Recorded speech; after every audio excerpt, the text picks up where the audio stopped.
Japan's secluded world of temples surrounded by 8 peaks and suspended high in the mountains, Koya-san's 117 temples evoke a spiritual experience like none other. Japan's spiritual sanctuary. In 816 AD, a monk named Kukai wandered into the thickly forested slopes of Mount Koya at Koya-san in Japan's Wakayama Prefecture in hope of finding a suitable site to build a base for his newly founded Shingon sect of Esoteric Buddhism. He chose an 800 meters deep valley surrounded by 8 peaks, whose ridges resemble the petals of an 8-petaled lotus blossom. 12 centuries and 117 temples later, Kukai's spiritual wooded wonderland is a Unesco World Heritage Site and one of Japan's most sacred destinations, a place where the wafting aroma of incense, the chanting of shaved-head monks, and the primeval air of forested cemeteries creates a spiritual experience like none other. Worshipping the natural world today, Koya-san is part of the sacred pilgrimage routes known as the Mount Koya, whose towering cedar and cypress forests, crashing waterfalls, and temple-studded peaks appear to be suspended among the clouds in certain places.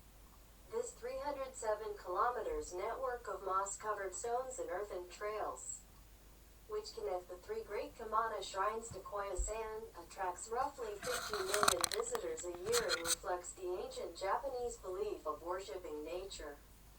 In the Japanese religion of Shintoism, forests and rocks can be inhabited by the spirits of gods, kami, and every element of nature is considered divine. Of the 117 temples scattered throughout Koya-san, some 50 of which serve as shukubo-inns where guests can spend the night, meditate, and commune with monks. And more than 1,200 years after Kukai, posthumously known as Kobo Daishi, first ventured into Koya-san's secluded slopes, his spirit is believed to reside here in eternal meditation. The Flying Senko, the story of how Kukai came to Koya-san merges fact and fable. Before arriving, he spent 2 years studying Esoteric Buddhism in China. And legend has it that as he prepared to sail home to Japan in 806 AD, he threw a 3-pronged ceremonial tool called a senko into the air, saying, "I have inherited these teachings. So if there is a good place to spread them, please go first and show me." The senko allegedly flew towards Koya-san, and 10 years later, while Kukai was walking through the woods, he met a hunter and his dogs who showed him a senko stuck in a pine tree. Today at Koya-san's head temple, the 16th century Kongo Buji, the hunter and his dogs are depicted on photo tablets, on which visitors write their prayers to the gods. A sanctuary grows before Kukai could begin construction of his temple complex. He had to gain permission from Japan's imperial court. Emperor Saga obliged in 816 AD.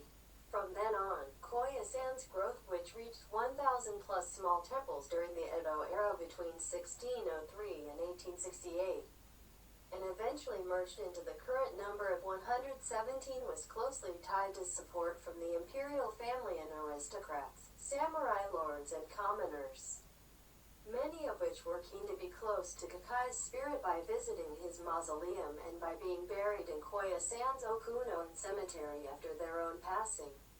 Today, if you look at some of the monuments in the newer part of the Okuno cemetery, you can see how major corporations have also bought into Koya-san. They are memorials to workers at companies such as Nissan, Panasonic, Sharp, and others, where colleagues and clients can come to pay their respects, some leaving their business cards after a visit in special post boxes in the monuments.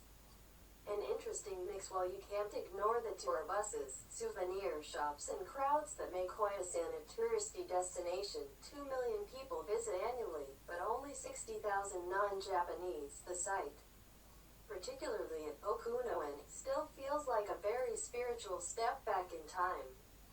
Even though the majority of the town of Koya-san's 3,000 residents have strong connections to the Shingon sect, whether they are monks, nuns, are working in related industries like the stonemasons who make gravestones, Koya-san also has many traits of a normal Japanese town away from its temples. There are convenience stores and noodle houses in the back streets, and izakaya gastropubs for a few drinks and a meaty dinner. It's an interesting balancing act of ancient and modern that Koya-san manages to pull off.